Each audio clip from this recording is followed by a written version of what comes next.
Bonjour.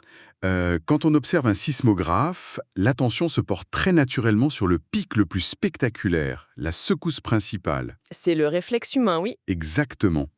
On se dit souvent que c'est là que réside l'information essentielle. Mais enfin, les sismologues nous expliquent avec un calme olympien que ce sont très souvent les micro-tremblements, ces ondes de fond invisibles à l'œil nu, qui déterminent véritablement si la structure va tenir. Ou si elle va s'effondrer. Voilà. Et aujourd'hui, en ce 14 avril 2026, nous posons notre sismographe sur la Corne de l'Afrique. La secousse apparente, évidente, c'est le bruit des armes en Somalie. Mais les ondes de fond qui menacent réellement la stabilité de la région, ce sont les réseaux logistiques et les manœuvres politiques qui s'opèrent souvent dans l'ombre. C'est une distinction tout à fait fondamentale pour bien appréhender l'actualité. On a très souvent tendance à se focaliser sur une explosion singulière ou un changement de régime soudain. Bien sûr.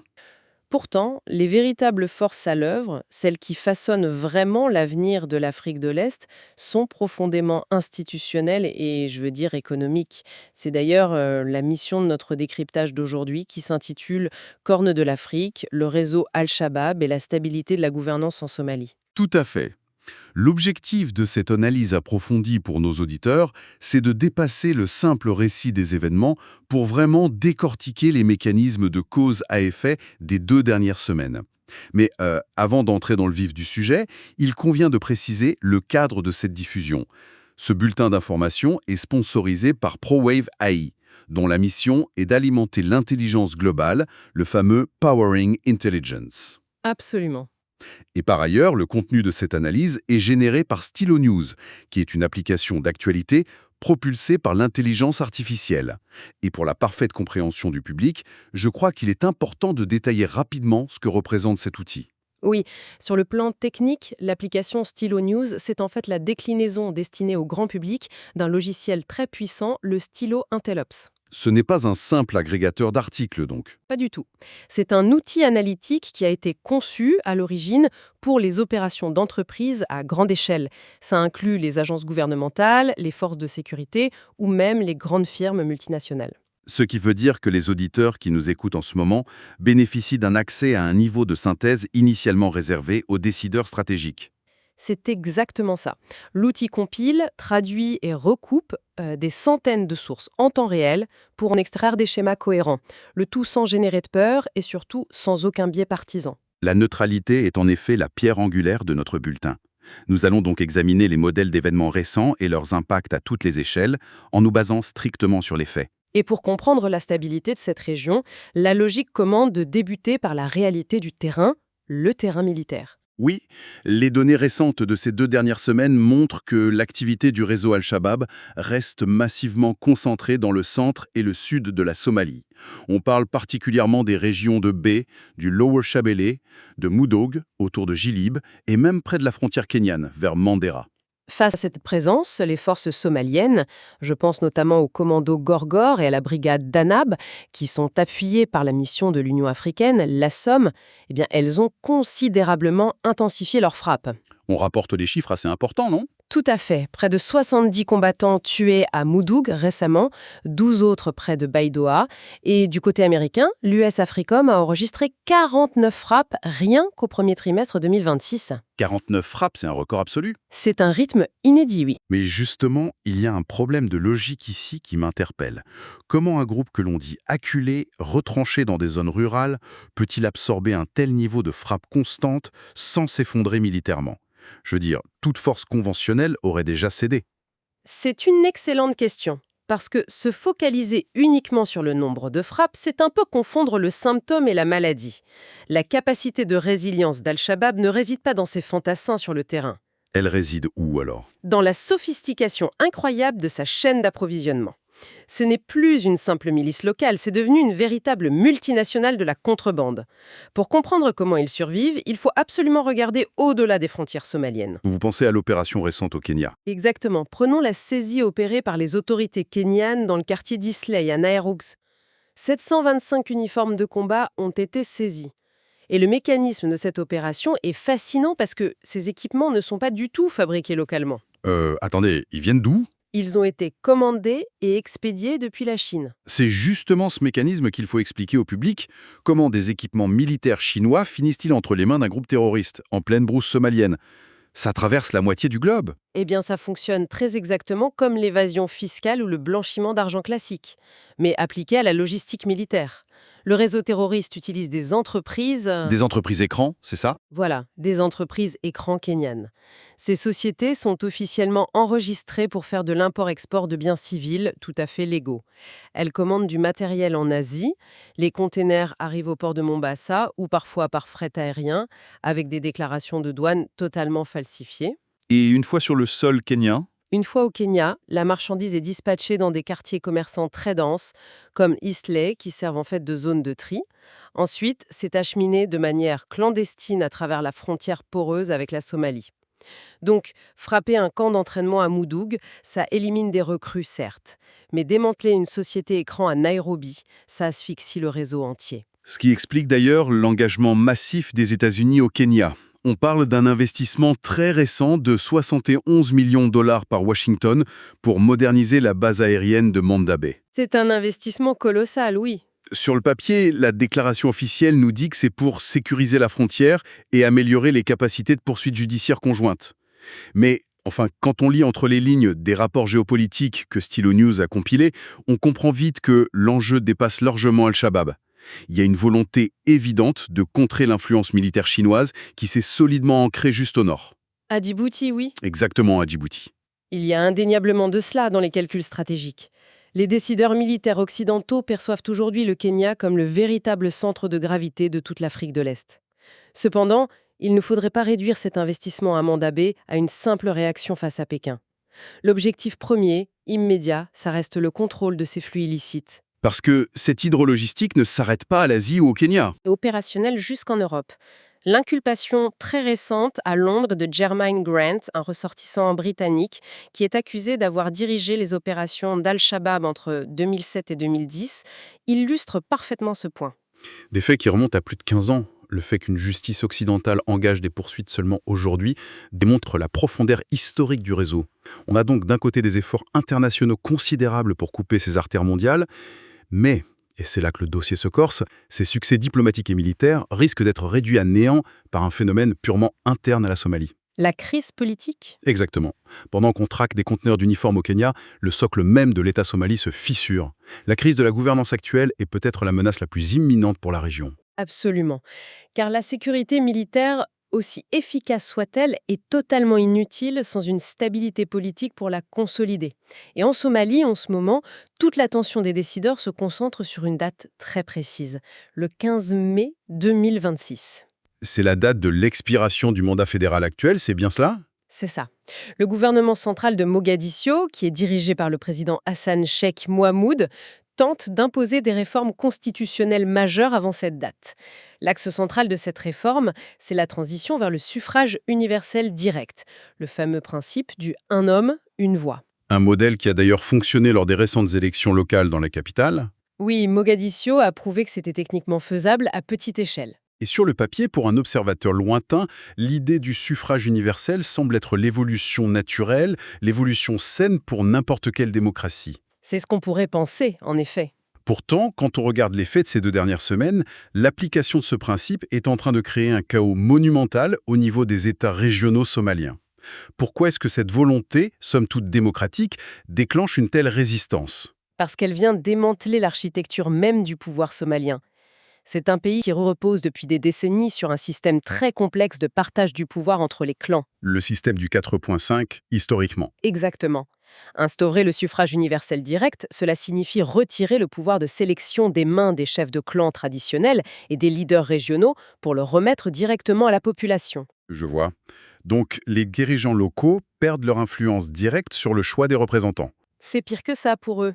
Les dirigeants des États régionaux y voient une manœuvre agressive de Mogadiscio pour centraliser le pouvoir, contourner leur autorité locale et à terme réduire leur autonomie politique et financière.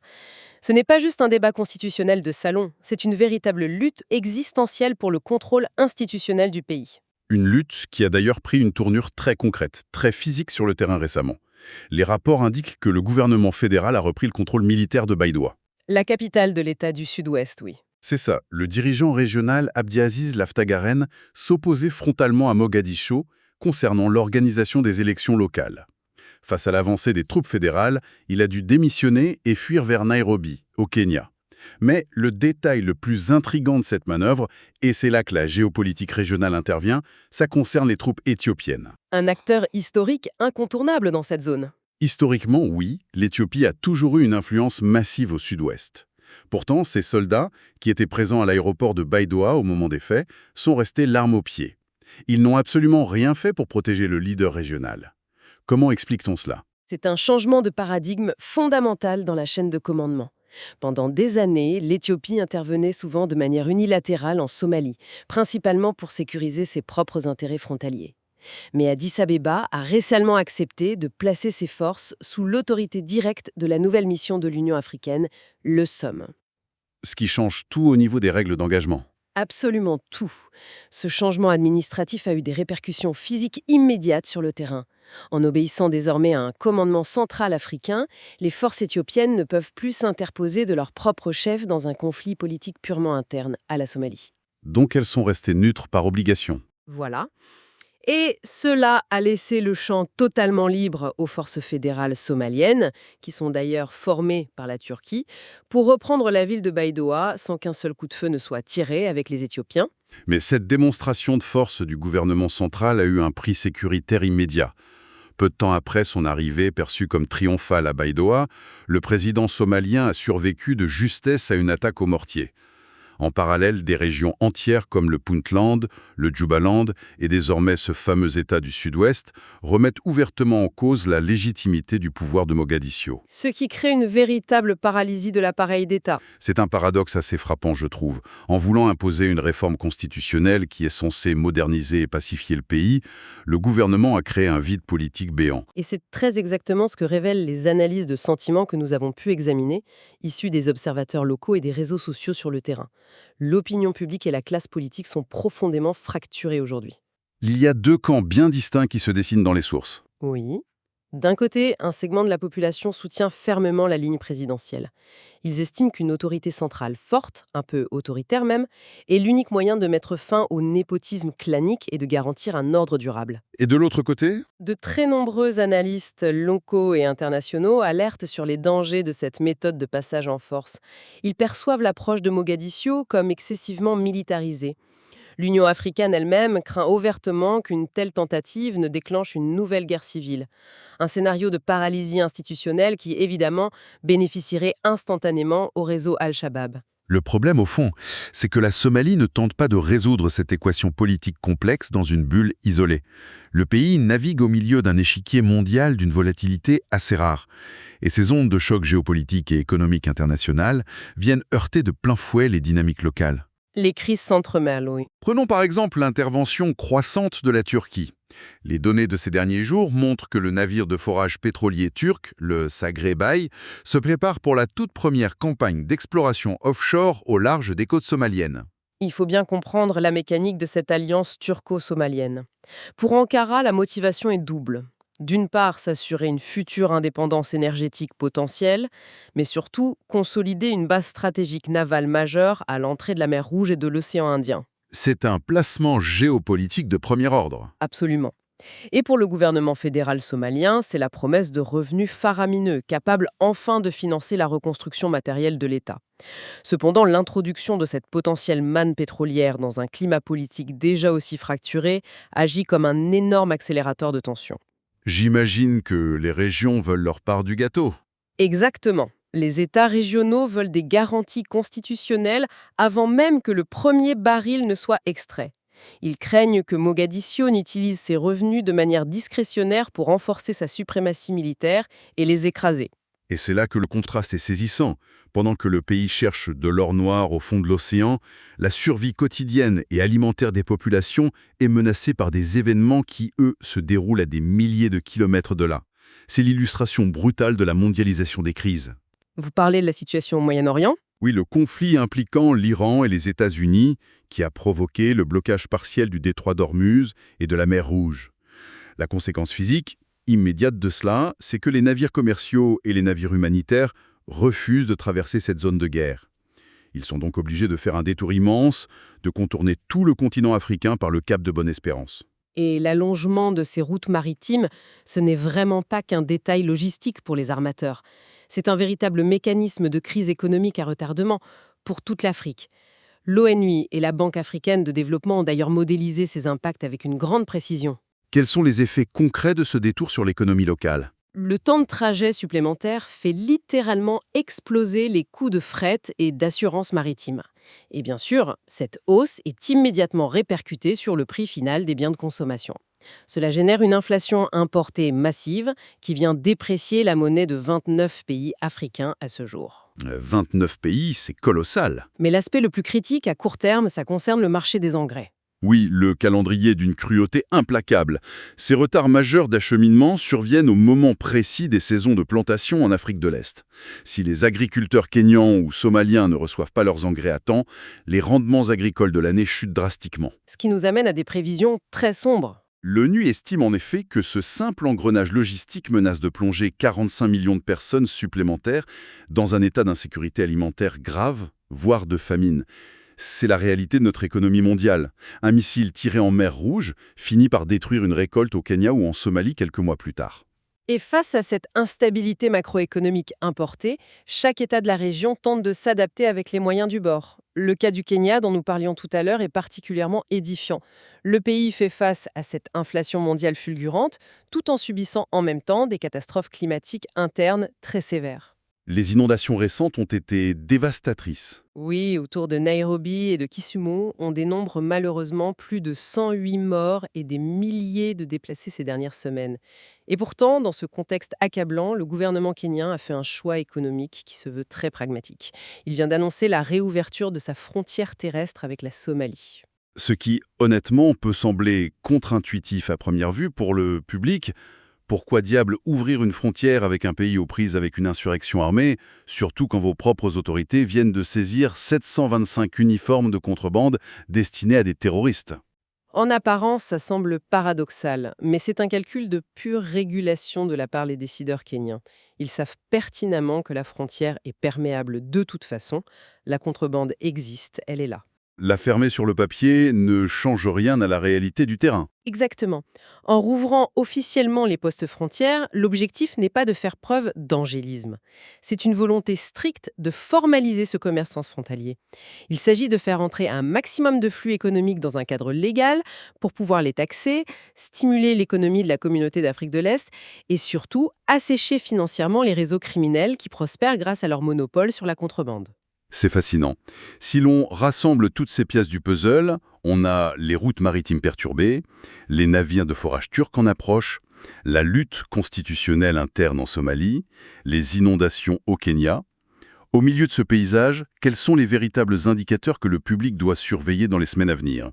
J'ai l'impression que la date du 15 mai 2026 reste le grand point de bascule. Sur le plan strictement politique et institutionnel, le 15 mai est en effet la ligne de crête à ne pas quitter des yeux. Sans un accord de dernière minute entre le président et les dirigeants régionaux sur le format des élections, le pays entrera dans une zone de non-droit constitutionnel très dangereuse. Et sur le plan économique? Un autre indicateur immédiat sera bien sûr le résultat des premiers sondages sismiques du navire turc. Cependant, et c'est une observation importante, focaliser toute notre attention uniquement sur l'élite politique ou sur les cours des hydrocarbures masque très souvent des mouvements tectoniques bien plus profonds au sein de la société civile. Les indicateurs de stabilité à long terme, ces fameuses ondes de fond dont vous parliez en introduction, se trouvent parfois dans des domaines inattendus. C'est tout à fait juste. Les sources compliquées relèvent en effet des signaux très encourageants au niveau local. Des petites victoires de la vie quotidienne sur le chaos ambiant. Un exemple marquant qui est ressorti de notre veille, c'est l'essor spectaculaire du football féminin en Somalie. Une donnée qui peut surprendre au premier abord. Oui, en l'espace de 2 ans à peine, le nombre de joueuses officiellement enregistrées à Mogadiscio est passé de 80 à plus de 600, répartis dans plusieurs clubs. Et il ne s'agit pas du tout d'une simple anecdote sportive. Ces femmes s'entraînent et jouent en bravant publiquement les normes conservatrices, et surtout les menaces physiques directes proférées par les réseaux extrémistes. Leur équipe nationale des moins de 17 ans se prépare même actuellement pour un tournoi régional en Tanzanie. Il faut vraiment analyser ce phénomène sous l'angle de la sociologie politique. Le sport, particulièrement dans ce type de contexte de guerre asymétrique, agit comme un baromètre très précis de la résilience civile. C'est une forme de résistance pacifique en somme. Tout à fait. Le fait que des centaines de jeunes femmes revendiquent le droit à une vie normale déplace doucement la norme sociale.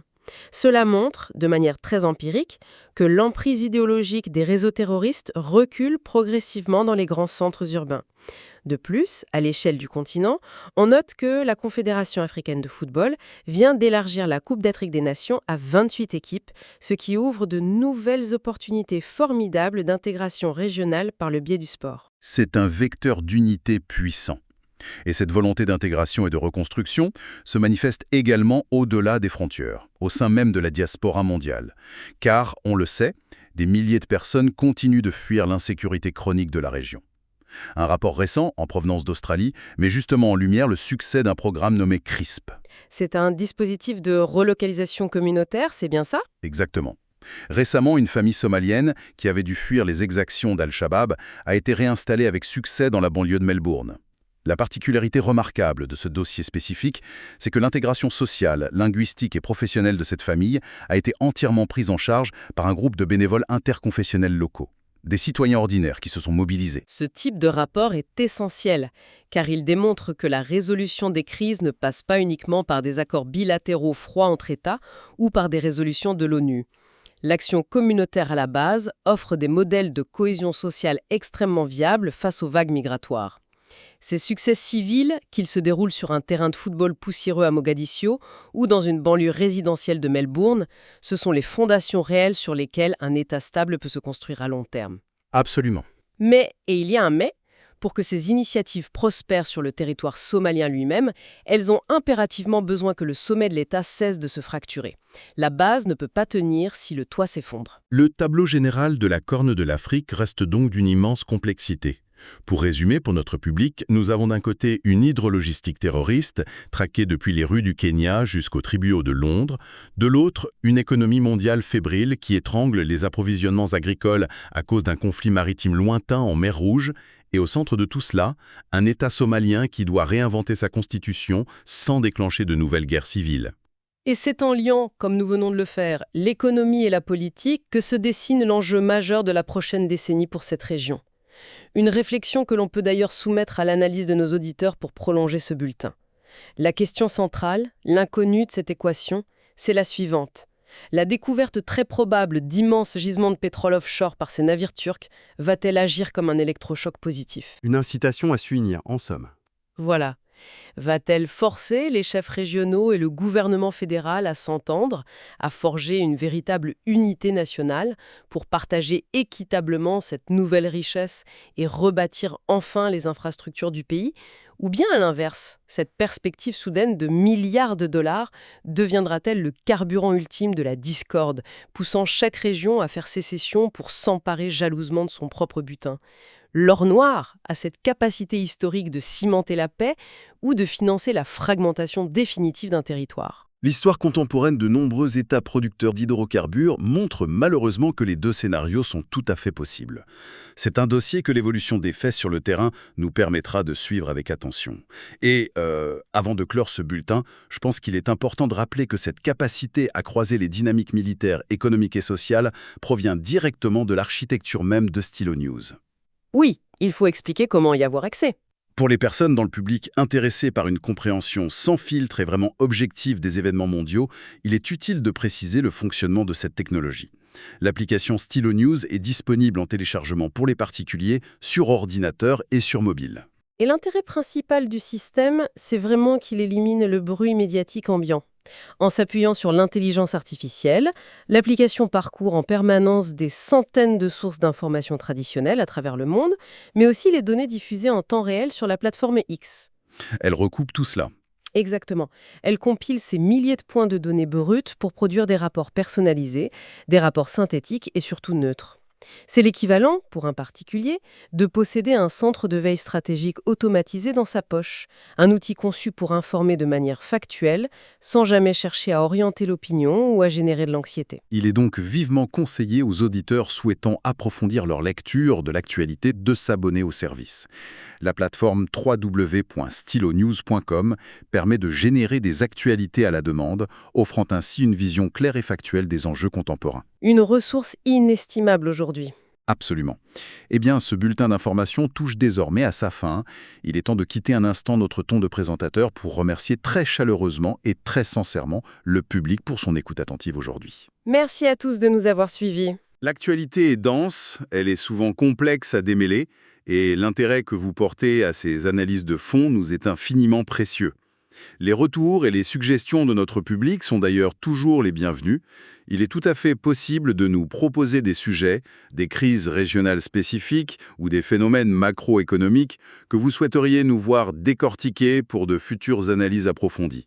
Et n'hésitez pas à suivre Stylo News sur l'ensemble de vos réseaux sociaux préférés pour rester connecté au flux de l'information en temps réel. En définitive, face à l'actualité mondiale, il faut garder à l'esprit notre petite image du sismographe. Les titres sensationnels attirent inévitablement le regard, mais l'intelligence véritable consiste à écouter le bruit de fond, à observer les réseaux logistiques invisibles et les changements constitutionnels parfois très silencieux. Ce sont ces ondes-là qui annoncent les véritables transformations de notre monde. Merci de votre fidélité et à très bientôt pour une nouvelle plongée rigoureuse au cœur des événements.